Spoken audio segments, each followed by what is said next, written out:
I am probably going to roll through Penn Station sometime tomorrow. I haven't been there since last week, and I'm interested to see if the word on the street, if you will, is true that the quantity of phones left at Penn Station is getting ready to be downsized.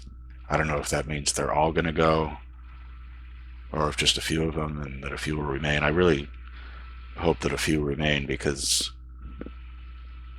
virtually anytime I anytime I pass through there, it seems like I see somebody using one of them. But it reminded me of how all these photos I took. This is from 2012. This phone's been gone a long time.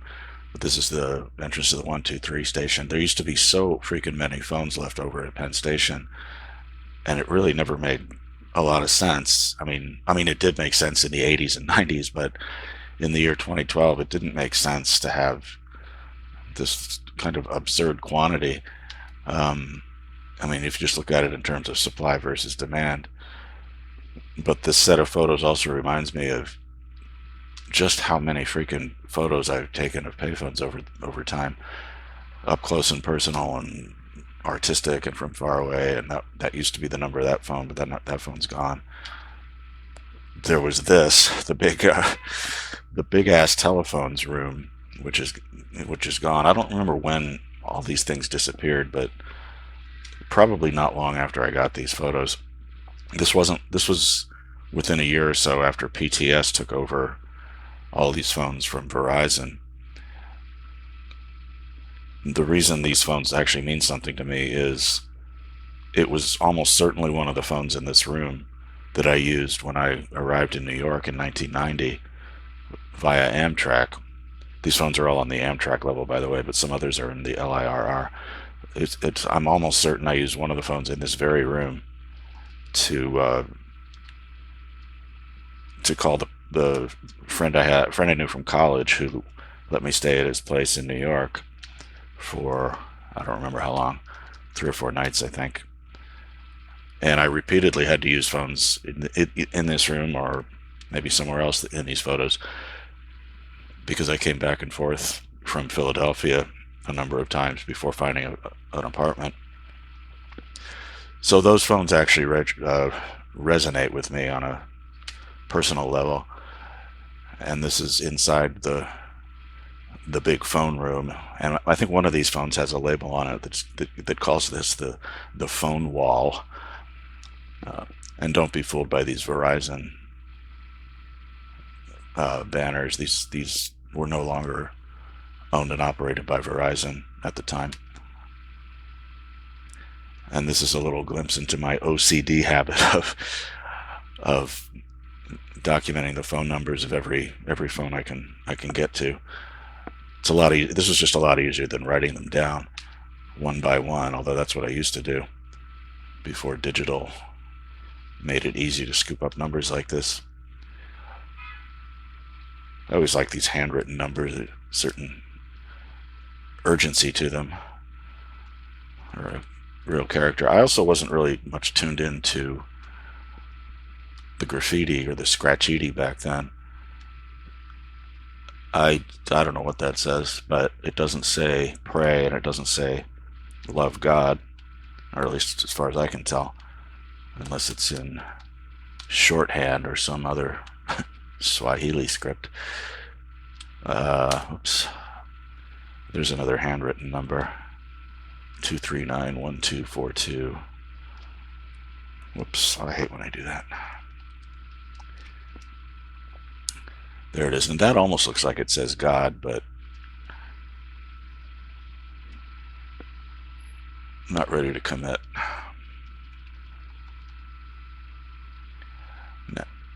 That the blue style, by the way, of card on the top is not the kind you commonly see around here. That blue card is commonly seen almost anywhere else, as far as I can tell. And the phones are variously marked as being 50 cents for 15 minutes or 25 cents for 4 minutes. I suspect they just hadn't made up their mind yet about what rates to charge. And there's another number.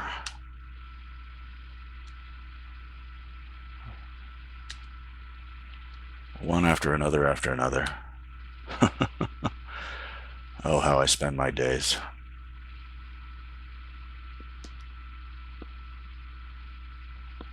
It says carousel. That means this is one of the ones that was on the center circular thing,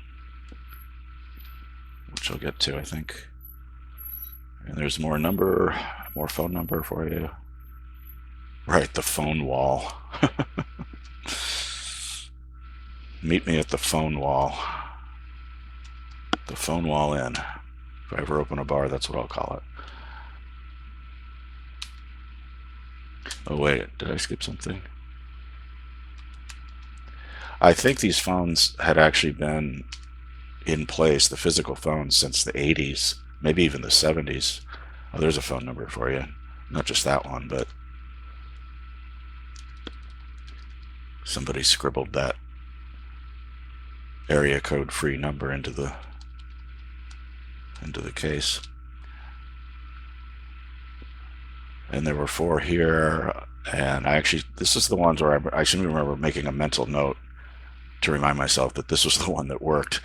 I don't think any of the other phones in this room worked, and that's what was so strange and bizarre about the quantity of phones here. Was like in the old days, you wanted to have a lot of phones because inevitably a good percentage of them would not work.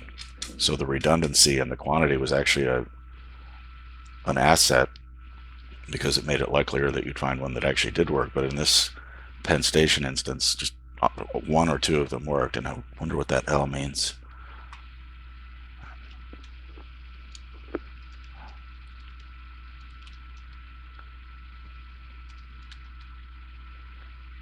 And just get through these phone numbers. There you go. That's the carousel in the middle.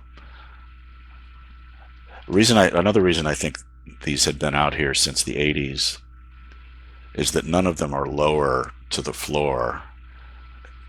The American with Disabilities Act came around in 1990, and from then on, payphone installations had to, if there was going to be a bank of 10, one of them had to be lower to the ground to accommodate wheelchair users. You don't see any of that in this big phone room.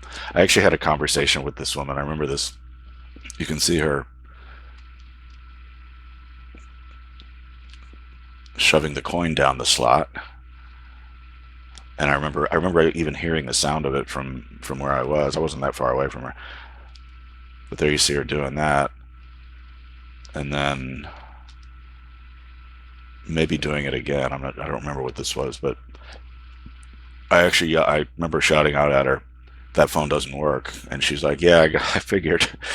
And I told her that one in the corner, one of those 4 that I mentioned earlier, that I'd made a mental note to myself to remember that it was the one that worked. I told her that that one over there in the corner works, second from the left, I think. And she was very appreciative. And I didn't say it, although I wish I did, because it would have been awesome. But I thought of it later, that I said to myself, we payphone users got to stick out for each other, or got to stick up for each other. Oh, how true that is. Yeah, here again, if these were installed post 1990, at least one of these would have been lower to the ground.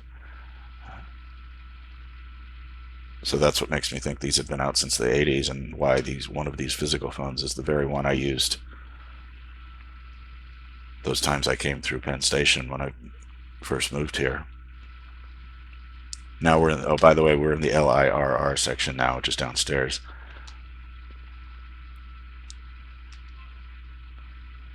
It's kind of a cool shot, actually. This mob of people stampeding to get to Long Island.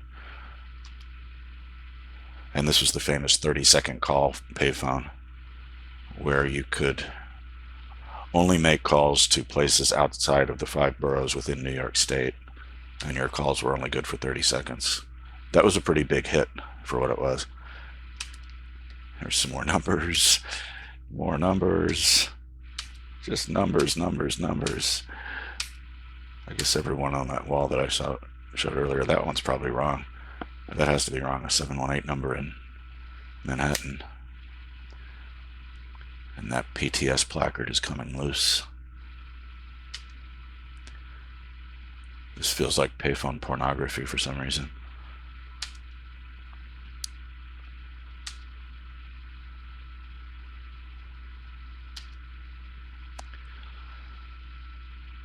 Yeah, so all those phone numbers I just recorded were from this row of phones, the LIRR area.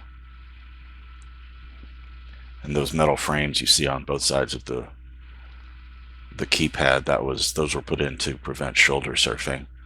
When people used to make long distance calls with credit cards or calling card numbers, thieves would stand nearby and write down the credit card numbers as the caller punched them in, and then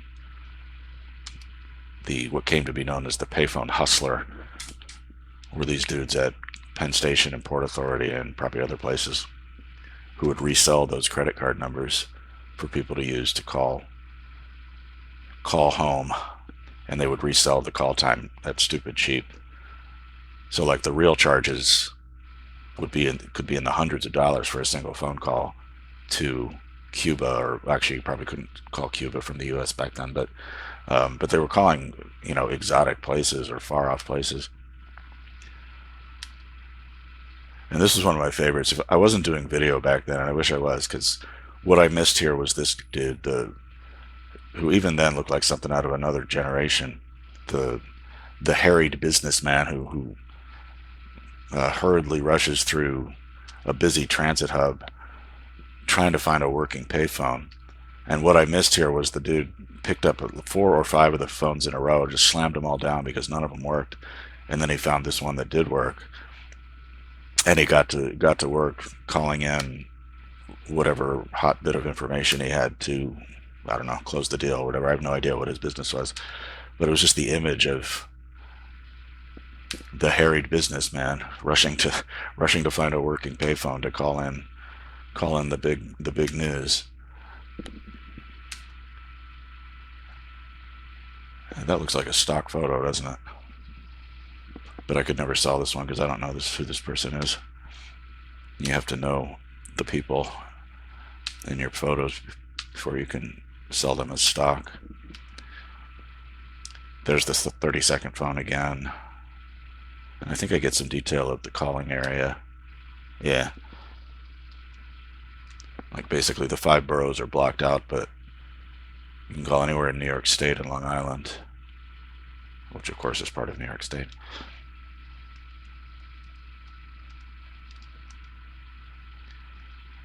And this emergency phone might actually still be there too. I don't remember. But the thing about Penn Station was, at some point, that multitude of dozens and dozens of phones all vanished from the Amtrak area, at least. There still remained, and do still remain, a bunch downstairs in the LIRR.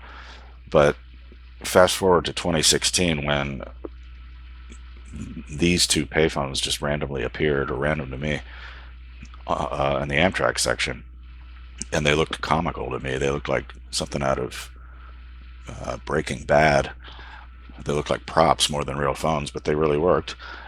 And they appeared long after you would think new payphone installations were being made. So there were these 2 and these 2. And same as with the ones downstairs in the LIRR. Like, it seemed like any time I came by here, I'd see somebody using one of them. And this is just one photo that I got. I have maybe 4 or 5 others. I don't know where they are now. But that's the thing about payphone these anymore, is like usage doesn't matter. These were probably making pretty good money for what they are. I mean, relative to other things. But whether they get used, whether people find them useful, whether people rely on them or not, has nothing to do with whether they stay or go. That's just the landscape. So that's it for my little tour of the Penn Station payphones of Yore. Hope you enjoyed that.